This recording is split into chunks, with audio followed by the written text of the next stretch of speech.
So markets get choppy, and suddenly everyone's talking about safe havens. But what actually works? I mean, what does the data say?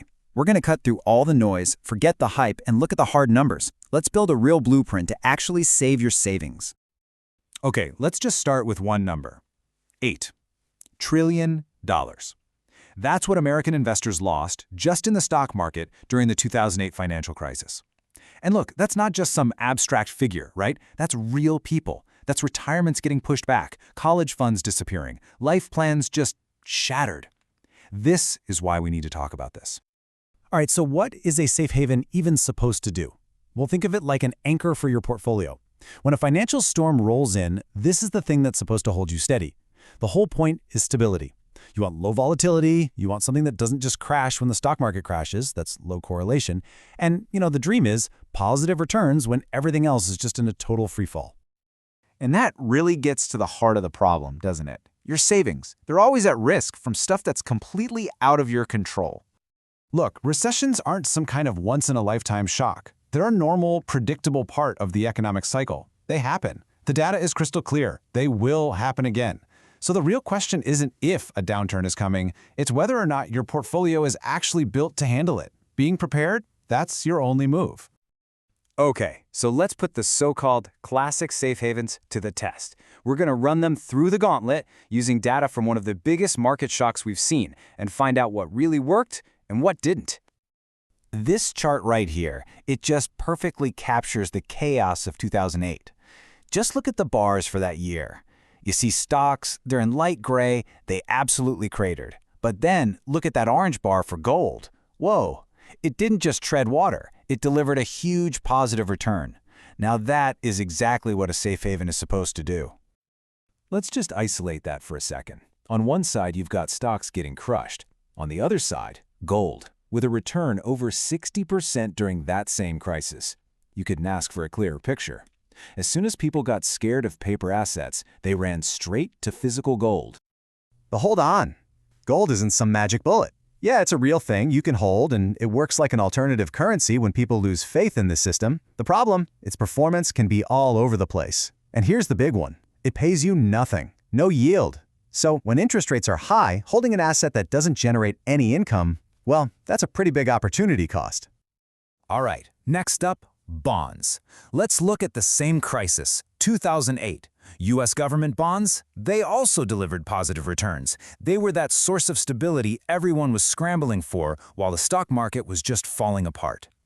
So the trade-off with bonds is pretty straightforward. You're trading high growth for stability and a steady income check. But, and this is a big but, your long-term returns are almost guaranteed to be lower than stocks. And here's something you really need to watch out for.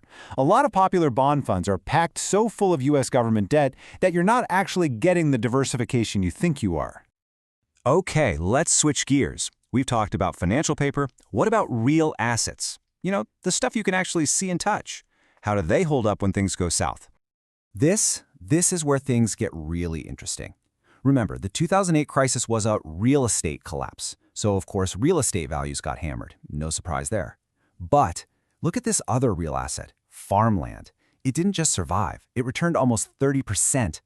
It was a safe haven hiding in plain sight the whole time. So why? Why did farmland do so well? Well, a few reasons.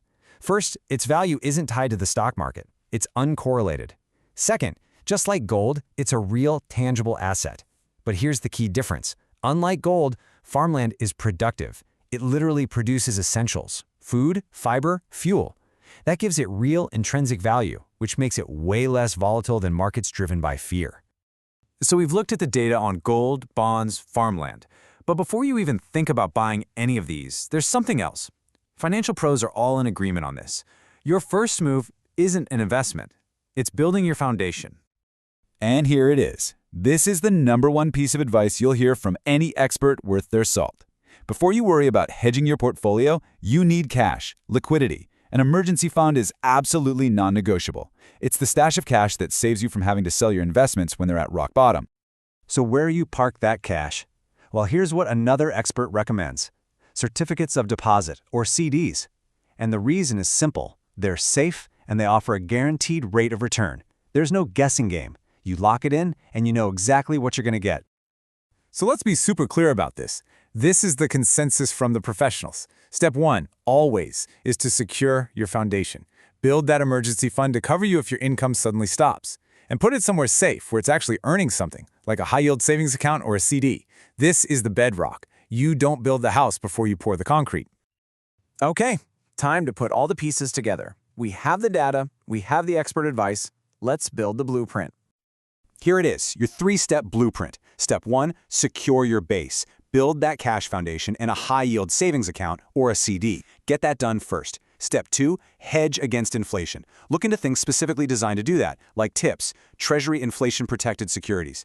These are bonds that literally adjust with inflation, protecting your spending power. Then, and only then, Step 3, diversify with alternatives. Once your base is totally secure, you can explore those non-correlated real assets, like real estate or, as we saw in the data, farmland, to really insulate your portfolio from those big market shocks.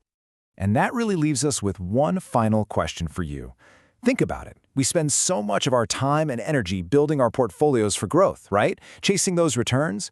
But all the data we just looked at shows that survival is every bit as important. So, take a hard look at your own strategy and just ask yourself, my portfolio is built for growth, but is it also built to survive?